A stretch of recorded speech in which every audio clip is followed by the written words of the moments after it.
চলো সুন্দর মতো কিন্তু আমার দ্বিতীয় প্রহরের পুজো কমপ্লিট হয়ে গেছে। যেভাবে পুজো করব ভেবেছিলাম সেভাবে তো করে নিয়েছি, কিন্তু যেভাবে নিজেকে সাজাবো ভেবেছিলাম সেভাবে আর সাজাতে পারলামই না। কিন্তু কোনো ব্যাপার না, সেসবও হয়ে যাবে, কারণ কি তৃতীয় প্রহরের পুজোতে আমার কাছে এখন অনেক সময় আছে। তবে নিজেকে সাজাবো একটু পর, আগে নিজের ঘরটাকে পরিষ্কার করে নিই। পুজো করছি তা তো ঠিক আছে, কিন্তু তার সাথে সাথে নিজের ঘর বাড়ির দিকেও ধ্যান দিতে হবে। ঘর বাড়ি পরিষ্কার পরিচ্ছন্ন থাকলে আলাদাই একটা শান্তি লাগে। ঘুম থেকে উঠেই প্রথম কাজ কিন্তু আমি আমার বিছানাটাই ঠিক করি। তবে আজকে আমি অনেক জলদি ঘুম থেকে উঠেছিলাম আর সেই সময় বিরাট ঘুমিয়েছিল, তাই আর বিছানা আমার ঠিক করা হলো না। আজকে অনেক জলদি ঘুম থেকে উঠেছি আর অনেক কাজ করে নেওয়ার পরও এখন মাত্র ঘড়িতে 10:30। এখনো আমার কাছে অনেক সময় আছে, এটা ভেবে আমার অনেক বেশি ভালো লাগছে। রুমটাকে পুরোপুরি গুছিয়ে নেওয়ার পর আমি আলতা পরেছি, হাতে নেল পলিশ পরেছি।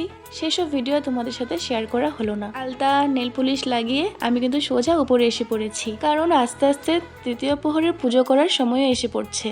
প্রথম প্রহরে মিষ্টি প্রসাদ ভোগ দিয়েছি, তারপরের প্রহরে ফল প্রসাদ দিয়েছি, আর এই প্রহরের জন্য আমি ভেবে রেখেছি ভগবানকে লুচি সুজি করে দেব। বিয়ের পরপর যতবারই পুজো করেছি আমি শুধু মিষ্টি আর ফল প্রসাদে ভোগ দিয়ে শুধু প্রহরে প্রহরে জল ঢালতাম, কিন্তু এই বছর কেন জানি নিজের থেকে ইচ্ছে করছে বাবাকে একটু লুচি সুজি করে দিই। তবে একটা সত্যি কথা, আমি কোনো দিনও সুজি বানাইনি, এই প্রথমবার সুজি বানাচ্ছি। তাও কিন্তু আমার শাশুড়ি মা আর আমার দিদিকে ফোনে যোগাযোগ করে ওদের থেকে জেনে তারপর গিয়ে করছি। সুজি লুচি করে ভগবানকে ভোগ দেব, সেটা কিন্তু আমার আগের দিন থেকেই ভাবা। আর সুজি লুচি রেডি করতে করতে মাথায় আসলো, যদি সুজি লুচির সাথে আমি একটু পায়েস করে দিই তাহলে তো অনেক ভালো হবে। মনে মনে যেটা ভাবনা আসছে সাথে সাথে সেটাই করা শুরু করে দিয়েছি। জোহা চাল বাড়িতে ছিল, বিরাটকে বলার সাথে সাথে আমাকে দুধও এনে দিয়েছে। আর একটা সত্যি কথা, আমি কিন্তু কোনোদিনও পায়েসও রান্না করিনি, এই প্রথমবার আমি সুজি আর পায়েসটা রান্না করলাম। সুজি লুচি পায়েস রেডি করা তো হয়ে গেছে, তার সাথে কিন্তু আমার 3 প্রহরের পুজো করার সময়ও হয়ে গেছিল, তাই তাড়াতাড়ি করে পুজো করতে বসে গেছি। প্রথম প্রহরের দুধ,